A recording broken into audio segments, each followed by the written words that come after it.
Hi, I'm Dr. Pam and welcome to Your Perfect Weight Made Easy. This is your blog where we explore different tools and tips to get to and maintain your perfect weight with ease. Welcome. Today's topic is what is your perfect weight?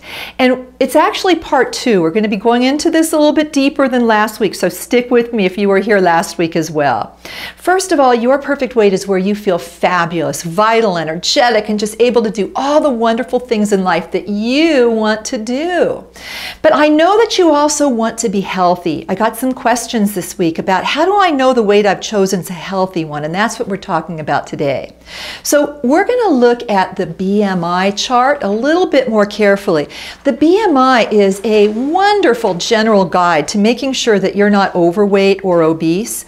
Generally, an ideal BMI is between 19 and 24, and there's actually a link below that you can click on to get a BMI chart and follow along. Okay, and you'll notice that the weight range is a huge range. In fact, for me at 5'10", my ideal weight range goes from 132 all the way up to 173 pounds. So why that huge weight range? And that's because the same scale is used, that same range is used for men and women, for people who are muscular and people who are a little bit more flabby.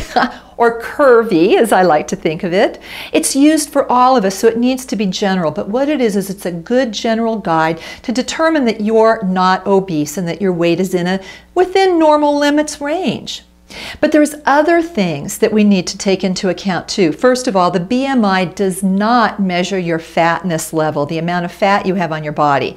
A good, easy, general way to figure that out is to get out your trusty tape measurer and take a waist circumference. A waist circumference of 35 or less for women and 40 or less for men will determine that you're not carrying an excess amount of weight around the midsection. You just want to measure a few inches up above the hip bone at the smallest part of your waist. Now, if your BMI is within that 19 to 24 range and your waist circumference is within the appropriate range, you can be pretty well assured that the weight you've chosen is a healthy one. Okay. Now there's a third tool that you can use, and that's really looking at the numbers, the numbers of your risk factors. I suggest that you go and have a physical at least every year and have these risk factors checked on, because these are the following are the risk factors that indicate that you could have problems, especially if your waist circumference is high and your BMI is high. First of all, high blood pressure, high LDL, the lousy or bad cholesterol levels, or low HDL, the healthy cholesterol level, high triglycerides, high blood sugar, a family history of early heart disease, you being physically inactive, and also if you're a cigarette smoker.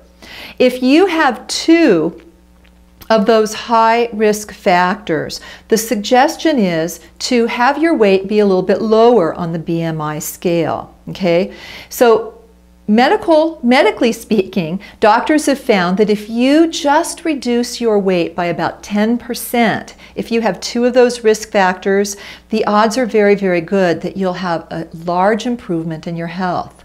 So once again, the BMI is a wonderful general tool, staying in that 19 to 24 range, but some of you who are real muscular might find that you fall a little bit on the high side of that. And for example, Tom Cruise at only 5'7" and 166 falls into the BMI scale at a score of 26, which would make him a little overweight. And in his case, it's okay. He's not carrying a lot of midriff weight, which is where the unhealthy weight is. So get out that tape measurer, download that wonderful BMI scale. If you have any questions or any comments, please email me. I look forward to us continuing on this journey and you reaching your ideal weight. So I'll see you again next week. Have a wonderful week.